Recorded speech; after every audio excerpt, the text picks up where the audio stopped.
Welcome to this week's weekly card reading. I am Allison from Soul Star Energy Collective, and I am an intuitive, an energy healer, and a spiritual mentor coach.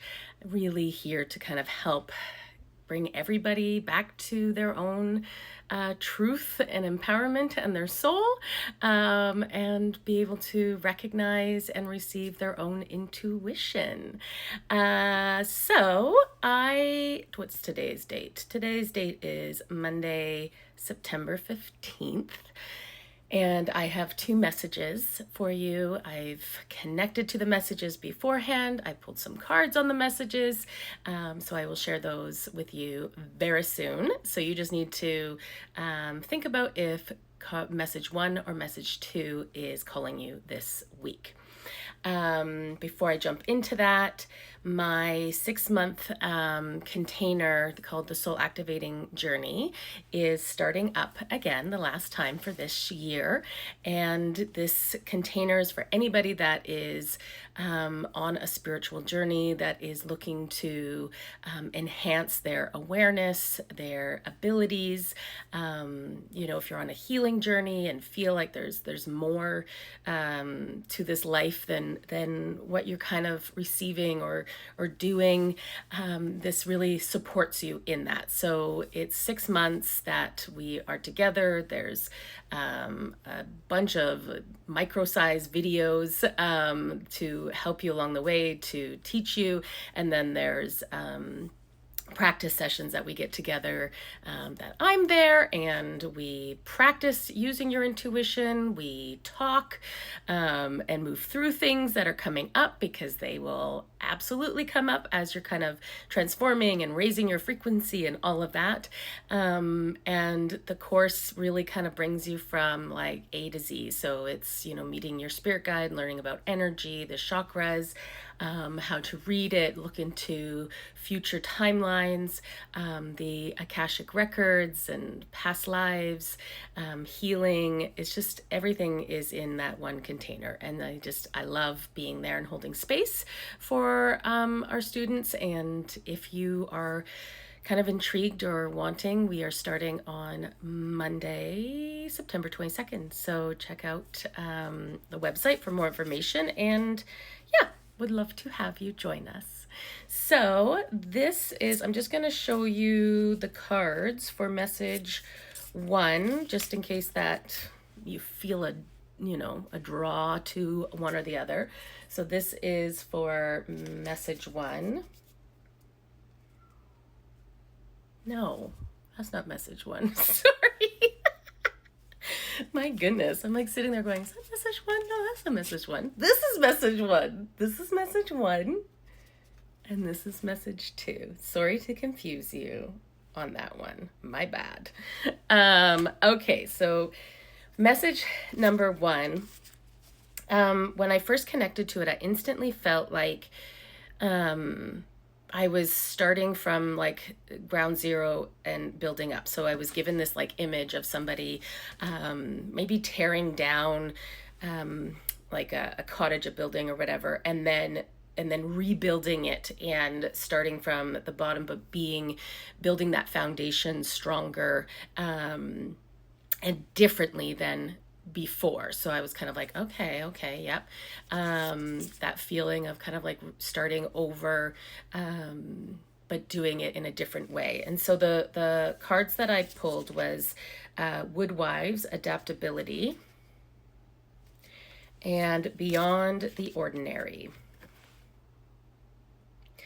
And so what it feels like to me is that with this, fresh beginning, or with this, it does feel like a fresh beginning. So whatever it is, whether you had started a project and you are like scrapping it and going to ground zero and starting over again, maybe it's a relationship, many different things. It just feels like whatever you're kind of starting over, maybe it's an exercise program, maybe it's a health journey, whatever it is, it just feels like starting over and doing it differently. So be open to doing it differently, and and be, I guess, very methodical in the sense of like, don't rush it. There's no rush. So doing it differently, be open to different ideas. Don't just get stuck on maybe the way you've always done it. Be open to and be adaptable to kind of like other ways of doing things. And then taking your time. It just feels like there's no rush. Take your time with this, and do it properly. Build that foundation strong and properly, because the outcome will be different this time if you take the time to do it, to build it, to whatever this kind of like slower methodical way, as well as kind of really just being open to anything. Like, it feels like with this card, it just feels like the options are endless. Like, there's something like outside of what you would even imagine doing, and it might come in and be like, what? That's ridiculous. Like, why would I do that? Be open to that. When that kind of comes in and goes like, that doesn't even make sense, or there's no way I could do that, or whatever, just be open to that, because I feel like that's kind of a key of doing it successfully this time. Yeah, I hope that makes sense. Message number 2. This one, I instantly felt like I was kind of like stuck in this like whirlpool of water. And I was, kind of in the sense of like fighting against it, or yeah, like I did. I felt like I was in this whirlpool of water, and I wasn't like going down into it, but I wasn't able to leave it, and I was stuck. And it was because I was like holding on so tight to trying to control the narrative of this, but I was also in the sense not able to control it. So this is how spirit works. It's like this game of charades. Like they just put like this metaphor into your head, and then you have to like be like, what does this make? How does this make me feel? And because obviously you're not stuck in the middle of the ocean in this like whirlpool of water. So it's all these like metaphor things.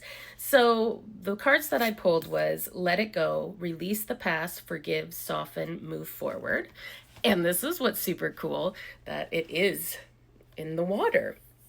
And in this sense, now she's like, so yes, she's controlling the water in this sense, but it was from letting go. It was from surrendering that then she had more control over the situation, which is really kind of crazy, because you're like, what? Try to control it, and then once you let go, then you literally are able to control it. It's weird. The holiest temple. So I was kind of feeling like I'm feeling like the energy around, or this turmoil, or it's like charged up, that there's energy charged up around you, and you're kind of like trying to like hold on to the control of it, or even not letting go of, so say something's like really making you upset, and you're holding on to that upset feeling, staying stuck in that mindset, like, no, they were wrong, I was right, I know it, I'm not budging, and all of this, but all it's doing is just creating this kind of vortex of dense energy, and negative energy around you. And so what I'm feeling is like finding it within yourself to like let that go, let your stance go, realize like there's a part of like I'm hearing like it doesn't matter. Like at the end of the day, it does not matter. What matters is your own inner temple. What matters is your own peace. And whoever's right or wrong or whatever it is, it doesn't matter. You have the control over what you are feeling inside. And if you're able to let this go, and just kind of realize that you're doing it for yourself, that at the end of the day, you're only hurting yourself by kind of staying in this anger or stubborn area, that you're going to feel way more free, and it's just going to feel so good. So let it go. And again, that's your own empowerment. I hope